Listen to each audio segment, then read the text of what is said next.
À moins d'enfreindre le règlement, je propose que cette question soit la dernière. Nous sommes là depuis 2 heures. Il nous reste un quart d'heure. Oh, je m'excuse, entendu. Lui, il est payé à l'heure, mais moi, je ne touche rien du tout. J'ai quand même gagné $100.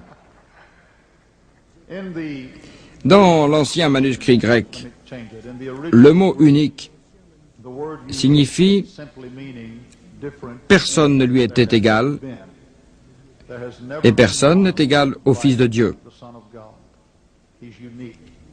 Personne non plus n'était égal à Marie qui a mis au monde le Fils de Dieu, comme on vient de l'expliquer avec éloquence. Cela veut simplement dire que personne ne lui était égal et personne ne lui sera égal. Il était unique en tant que Fils de Dieu et incarné en être humain. À propos, nous les chrétiens, nous ne croyons pas à l'existence de 3 dieux.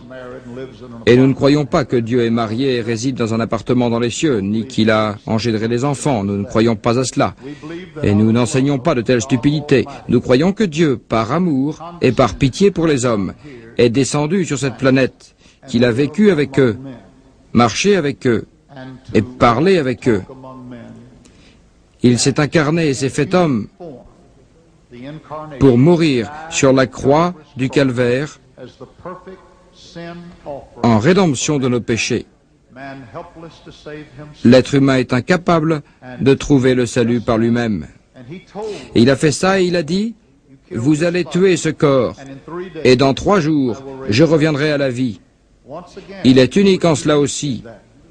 Il était unique dans ses prophéties, unique dans sa naissance, unique dans sa vie, unique dans ses miracles, unique dans son message, unique dans sa mort, unique dans sa résurrection, unique dans son ascension.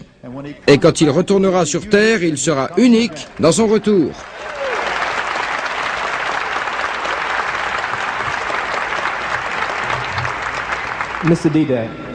Monsieur Didat, nous vous avons invité dans notre pays chrétien pour participer à un débat dont le sujet est « La Bible est-elle la parole de Dieu ?» Avez-vous le courage aujourd'hui d'inviter le révérend Swaggart à un débat sur le même sujet à la Mecque? Si la réponse est non, dites-nous pourquoi. Voyez-vous, si vous demandez « Êtes-vous prêt à débattre avec le révérend Swaggart dans toutes les villes américaines ?» Je répondrai « Je suis prêt maintenant à offrir $10,000 pour chaque débat dans des endroits comme Madison Square Garden à New York, dans des endroits comme celui-là, $10,000 pour chaque débat. 4 débats aux États-Unis à $40,000. Quant à savoir si je peux l'inviter à la Mecque, premièrement, je ne suis pas gouverneur de la Mecque. Deuxièmement, pour pouvoir se rendre à la Mecque, il faut un visa. Pour venir aux États-Unis, votre gouvernement a exigé de moi un visa. Et j'ai accompli toutes les formalités demandées pour obtenir le visa. Voilà, je suis venu ici, et de même une fois j'ai voulu me rendre en Zambie, et lorsque la Zambie a obtenu l'indépendance, j'ai décidé de faire un voyage dans ce pays. À cette époque, Smith était le président de la Rhodésie du Sud. On m'a donné des formulaires à remplir pour obtenir le visa, et on a exigé de moi que je signe au dos du document une déclaration comme quoi je ne reconnaissais pas le gouvernement illégitime de Smith avant d'obtenir le visa. Et j'étais obligé de signer parce que je voulais aller en Zambie. J'ai donc signé une déclaration attestant que je ne reconnaissais pas le gouvernement illégitime de Smith en Rhodésie du Sud. Il en est de même pour aller aux États-Unis. Je dois remplir vos conditions et faire ce que vous demandez. Si je le fais, j'obtiens le visa. Sinon, je n'aurai pas le visa ni pour le Canada, ni pour les États-Unis. Les citoyens d'Afrique du Sud doivent remplir des conditions pour obtenir le visa. Maintenant, au sujet de votre visite à la Mecque, il y a une seule condition. Vous devez déclarer avec vos lèvres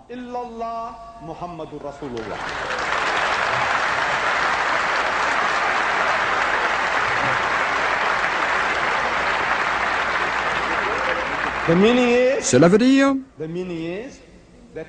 je témoigne qu'il n'y a pas de divinité en dehors de Dieu, qu'il n'est pas le Père, le Fils et le Saint-Esprit, ni le Seigneur Jésus, que vous dites « Je témoigne qu'il n'y a de Dieu que Dieu », et que Mohammed est le dernier des envoyés de Dieu. Remplissez cette condition et bienvenue à la Mecque.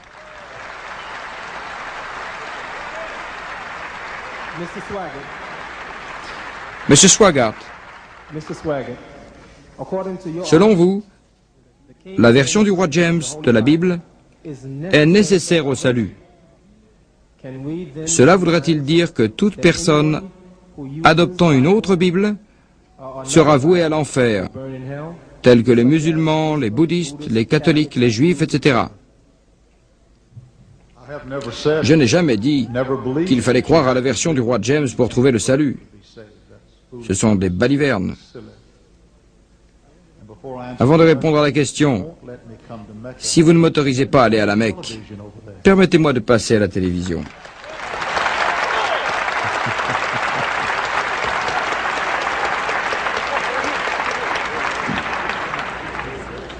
Monsieur Didat a parlé de la version de Dieu de la Bible. Monsieur, nous croyons à la version traduite par Dieu. Nous ne reconnaissons pas ces livres falsifiés que vous avez mentionnés. Mais nous croyons à la traduction de Dieu et nous pensons que c'est une bonne traduction. Il n'est pas nécessaire de croire à une version particulière de la Bible pour trouver le salut. Vous devez croire en la parole de Dieu pour que le salut vous soit accordé. Et encore une fois, la parole de Dieu dit qu'il n'y a pas d'autre nom que le nom du Seigneur sous les cieux et que le salut est donné par la foi et non par les actes, source de vanité. Le salut s'obtient par la foi en notre Seigneur Jésus-Christ. Ce qui est important pour moi, c'est la parole de Dieu elle-même, et non le livre qui contient la parole de Dieu. Avez-vous le Coran, monsieur? Puis-je? Ok.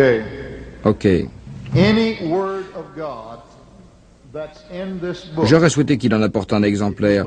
Toute parole de Dieu contenue dans ce livre, si elle se rapporte au salut et si vous y croyez, le salut vous est donné. Vous me suivez? Si c'est la parole de Dieu, si elle se rapporte au salut, à la rédemption, même si elle est inscrite sur un mur, dans quelque endroit qu'il soit, pour être sincère avec vous, elle est écrite dans nos cœurs. C'est ce que nous dit la Bible. Vous pouvez apprendre par cœur ce livre et l'adorer, mais vous ne serez pas sauvés pour autant.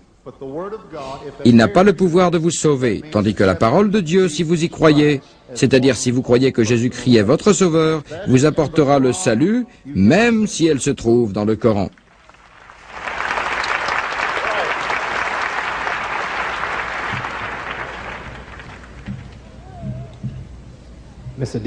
Monsieur Didat, quelle est l'attitude du musulman à l'égard des textes coraniques discordants? Peut-on, à cause d'une telle discordance, considérer tous les autres textes comme des mensonges, comme vous l'avez affirmé à propos de la Bible? Je le répète encore une fois, il n'existe pas de texte discordant dans le Coran. J'ai dit qu'il existe seulement des traductions. Quant à vos livres, ce sont des textes. Dans sa réponse sur la question précédente, frère Swaggart a dit qu'il y avait 7 livres falsifiés. La version de Dieu comprend 7 livres qu'il ne reconnaît pas. Pour cela, ce livre est une version, et dans cette version, il y a 7 livres qu'il ne reconnaît pas comme étant d'inspiration divine, alors que toute version traduite du Coran est une traduction de la parole de Dieu. Et dans la traduction, c'est nous qui choisissons les termes. Il ne s'agit donc pas de texte, mais ceci est une version, et cela est une version. Des passages et des passages furent supprimés des textes qui se trouvent là. Ce sont des versions différentes. J'espère que vous comprenez mon anglais. Je ne sais pas comment faire pour être plus clair, car il s'agit de textes différents. Il y a ici 7 livres qui ne se trouvent pas là. Ce qui est ici est inexistant, et ce qu'on trouve ici est supprimé là encore une fois. Avez-vous compris? C'est une version. Je souhaite, je ne sais pas comment. Reverend Jimmy Swaggart. Révérend Jimmy Swaggart, qu'est-ce que la Trinité?